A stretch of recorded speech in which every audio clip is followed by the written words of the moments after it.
Hey, what's up guys? Everything Apple Pro here. Getting closer and closer to that iPhone 12 launch. Starting to get really excited here. There's a lot of physical leaks that have cropped up. Some really exciting stuff, including magnets inside this year's iPhone. I mean, that's a curveball, didn't see that one coming. And a ton of other iPhone 12 leaks. Quick update for Phone Rebel supporters. So finally in stock, we have these ready to ship. We're gonna get all of our orders out next week, and going forward, Gen 2, hopefully avoid this mess, man. 1.5 years in the making, but people are happy with it so far, and it makes me happy to see that. So link down below for those that don't have one yet, and a bunch of accessories planned. Stay tuned. Okay, so first and foremost, there's a new lens design that has been leaked by Twitter leaker Kamiya, and this one is a little bit different than what we've seen for sure. So the earlier leak, which suggested that we'd be seeing a square camera layout with the flash in the center and the microphone beneath that, that's apparently not happening. In fact, the earlier CADs we saw kept the same orientation that we currently have on the 11 Pro series. And according to this Twitter leaker Kamiya, the LiDAR sensor will be on the bottom and the microphone will be relocated to the top to the left of the flash sensor. And it's simple. It's clean. I like the look of it, honestly. Nothing too crazy. We earlier did predict that the LiDAR would be going to the bottom, and it actually perfectly fits. This is the same size as the iPad Pro scaled to the iPhone. Let me know what you guys think, but yeah, it's not going to be an all new camera lens design. Apparently this is it. On the other hand, I received this photo. Third-party accessory makers are preparing for that square lens camera layout. I really don't know who to believe here, but I like that there's some mystery here. We still do not know 100% what the camera lens orientation will be. I'm more inclined to believe that Apple would make it a simple evolution, as the 11 Pro series already had a radical camera transformation. And Max Weinbach consulted his sources regarding this new camera orientation leak, and although they haven't seen the iPhone 12 lens orientation in the flesh, they're saying it looks weird and they don't believe that Apple would do it. And in my experience, speaking to case manufacturers as we're about to send our Gen 2 to production, many don't even believe there will be 4 models of the iPhone this year. They're working around 3 CADs, one for the 5.4, one for 6.1, and one for the 6.7 Pro. Or it's possible that the 6.1 Pro will have the same lens size as the 6.1 non-Pro, different orientation but same overall size, and the 6.7 Pro is getting the biggest sensor with the biggest lenses, as rumored by other leakers before. And this one blew my mind. So Apple is apparently putting magnets in the iPhone 12, or at the very least in the official cases for them. So this magnetic ring has leaked along with internal schematics of the smallest 5.4-inch iPhone 12, and the overall cutout for the wireless charger is larger now. And as you can see on the bottom, there's that rectangle cutout, which perfectly lines up with those magnets. So it's possible that these will sit inside of the iPhone. And then I received this from someone, and it portrays Apple's official case with that same magnetic ring layout. Looks an awful lot like an arc reactor, just looks awesome. Now, why would you want magnets in the iPhone or in the iPhone case? Because you can align the iPhone perfectly with Apple's official wireless chargers and thus ensure an accurate time frame to charge, accurate efficiency, as it'd be in the perfect place every single time. How many times have you placed your phone on a wireless charger, woke up and it hasn't aligned, or maybe it didn't align perfectly and would work erratically? So this would solve a problem for Apple. Not to mention they have patents for this stuff, so it's quite clear they've been working on it for some time. They have magnets in the iPad, and now they'll be in your iPhone as well. It's not for sure that they'll be in the chassis, I just presumed based on the cutouts. And what if you don't use an official iPhone case? You'd still be able to line it up perfectly with the iPhone itself. Now the question is, can we incorporate this in our case? Some sort of aligning feature, not infringing on the actual shape of this arc reactor. And Twitter leaker Kamiya says these magnets are not for reverse wireless charging. Some immediately came to the conclusion that it would help with charging an Apple Watch or AirPods in the back of your iPhone. He says that is not the case, but we do have more supporting evidence that Apple is adding gallium nitride to the iPhone 12 series, and thus they would be enabling reverse wireless charge.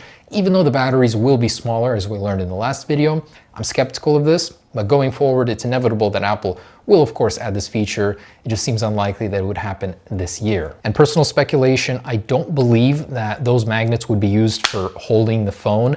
They're very thin, probably 1/16, 1/32 of an inch, so it just doesn't seem like enough to hold the iPhone reliably, as we're doing testing with various magnets. And by the way, the latest pop mount here, it's actually pretty crazy. Anyways, yeah, so I don't believe that's for mounting. probably strictly for aligning on the wireless charger. Moving on, earlier there was a display leak, supposedly destined for the 5.4-inch iPhone, but we lined these up and superimposed them on the 5.4-inch iPhone. They just did not line up. But from this leak, it was inferred that that notch, the smaller notch, which is scaled for a 5.4-inch iPhone, would be the same size on all iPhones, and off went the rumors about the smaller notch.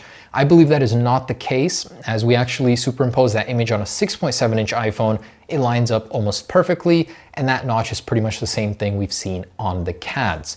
There might be a very small variation, but it's unlikely. There was yet another leak, display panel leak after that, showing the backside, and this does confirm that the notch is staying the same on this year's iPhones. It's unlike Apple to do incremental upgrades on something like the notch, especially if it's just millimeters at play. So it's very likely they'll just keep it until they develop the technology to remove it altogether. That's the Apple fashion. Also, display analyst Ross Young has commented saying the displays destined for the iPhone 12 will not be 120 Hz capable, as they will not include IC drivers in order to enable 120 Hz.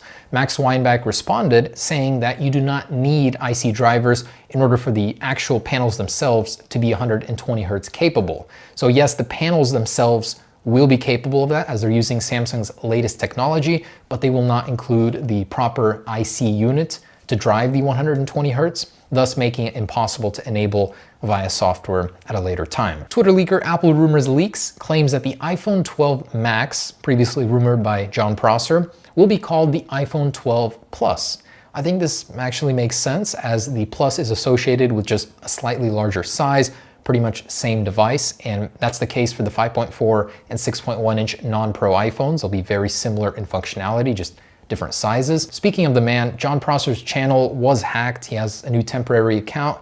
Go follow it. And Twitter leaker Jin Store has given us another look at the Apple A14 even closer, and this one is with the RAM layer showing. Some amazing intricacy. This is the next generation of mobile computing, 5 nanometers. It just blows my mind that we're at this point. 15 billion transistors, rumored. And Max Weinbach sources can confirm that there will be a braided cable in this year's iPhone's boxes. I'm really looking forward to never breaking an iPhone cable again. And Twitter leaker Komiya has shared the final storage and price specs for this year's iPhone lineup, starting at $699 for the 5.4-inch, going up to $1449 for the Pro Max. Honestly, very reasonable prices considering all the new tech and what you're getting for the money. Now, Apple themselves have confirmed that this year's iPhones will be arriving just a little bit later than usual, a few weeks later, according to them.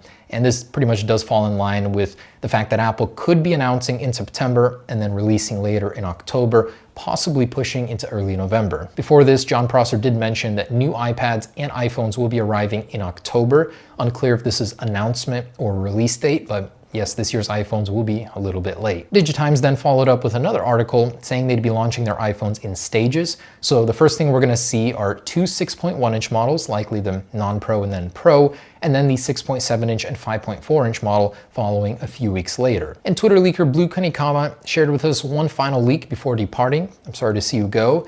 This is a glyph of potentially AirPods Pro 2, maybe AirPods 3, and it's slightly different in proportion. This is under a new model name, B427, which hasn't been heard of, and this was found in the iOS 14 builds. I don't know, it could be something, could just be an exaggerated AirPods Pro glyph. And Apple may one day change the way AirPods work, from pushing air to sending signals or vibrations through your skull via bone conducting technology. New patent details this.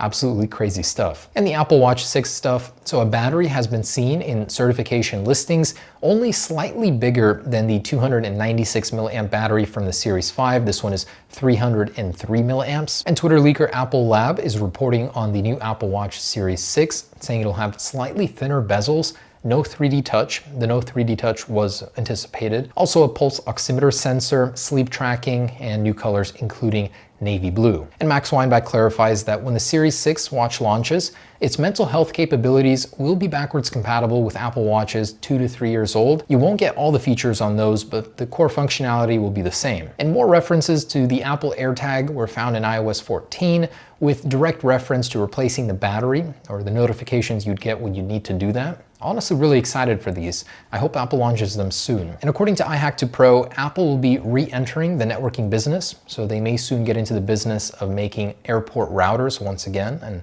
I'm very happy to see this one happen. And according to leaker Komiya, we might be seeing a refreshed MacBook Pro using an ARM processor based on the Apple A14X as soon as this fall. And I thought this was amusing. For the first time ever, you can now restore an iPhone using an iPad using a new tool called Procursus.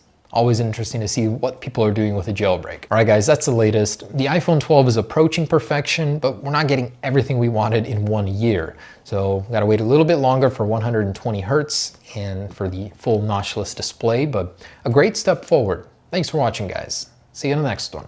Peace.